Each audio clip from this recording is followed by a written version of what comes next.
Hello and welcome to the September edition of What's Up Stratford. Joining me at the top of the show is Kelly McIntosh. She's the general manager at the Stratford Perth Museum. Kelly, thanks for joining me. A pleasure to be here. Well, school's back in the fall. I can't believe it's going to be approaching us soon. Let's talk about some events first that you've got coming up in the fall. Sure. Lots of great events kicking off. Just coming up September 10th and 11th. A wonderful, high profile, amazing actor, singer who once was an ingenue at the Stratford Festival stage, who is just the spit of Janis Joplin, is coming to do, she doesn't call it a tribute show, but it's a play where she sings about her life and relationship with Janis Joplin and what Janis meant to her. It's called the Janis Papers, and she will blow your mind. She's so talented. And the reason why we're doing this is because we have this wonderful exhibit, the Till Marionette exhibit, which goes, it's about 4 or 5 generations of a family that began with Victorian marionette folks who toured America. And then many generations in Stratford later came John Till. John Till is very well known for being Janis Joplin's guitar player. So I thought that was a good fit. We're so happily working on the historic car tour, and that's happening on Sunday, September the 28th. And what's really exciting and new about the 8th annual car tour of history is that we're heading off-road and we're going down through Oxford County, which we've never done before, all the way to Ayr, to some beautiful, beautiful museums and historic sites. That's coming up. Rock the Muse, Stratford's only independent music rock festival, is happening on October the 4th. Very exciting innkeepers dinner this year is happening at the Tom Patterson Theatre in Lazaritis Hall on October the 18th. It's a real shift for the museum to be moving to the Tom Patterson, and I wish I could announce the entertainment for that, but I'm not quite ready to do that. And then another really, I think, say the final fun thing I want to talk about with you.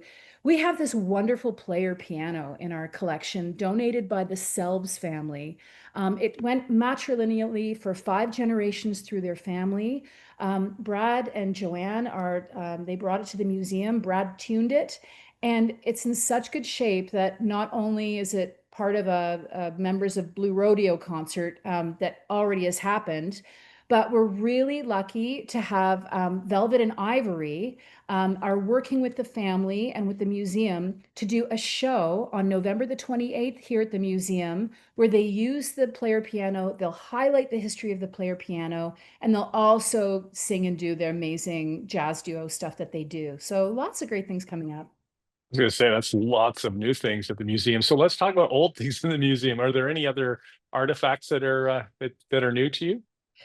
The most astonishing artifact actually came in a couple of weeks ago. A gentleman who was 95 years old. When he was 15 in 1945, he was helping his grandfather rebuild a house on Coburg Street. And out of the wall came what we thought was an ammo pouch from the War of 1812. We've since had more authentication done with the Canadian Cavalry Museum. They chimed in and said, that's rare. We don't even have that one. But it was actually a militia piece from 1856. So when the Perth militia here were helping with the Fenian raids, somebody put it in their attic in Coburg Street, and it probably fell down the walls into some sawdust. Anyway, this gentleman has had it pretty much his entire life, and he was beyond thrilled to bring it here, where we accepted it and we told his story, and he ended up going viral on Facebook, and CTV News came, and it was it's about the object, but really it's about the people and the stories and this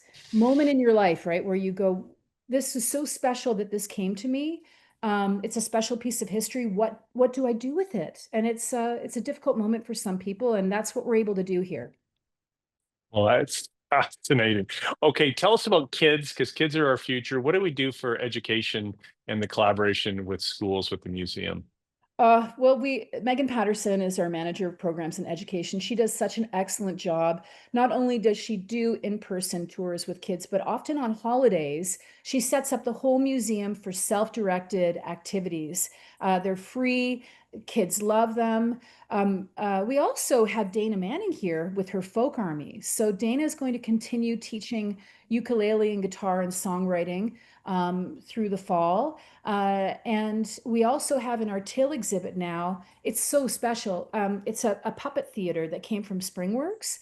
And sometimes I walk through the historic kitchen and there's kids behind it, like with doing puppet shows. So every day there's something here for kids to do now, which I just love, as well as these tours and work with the education programs.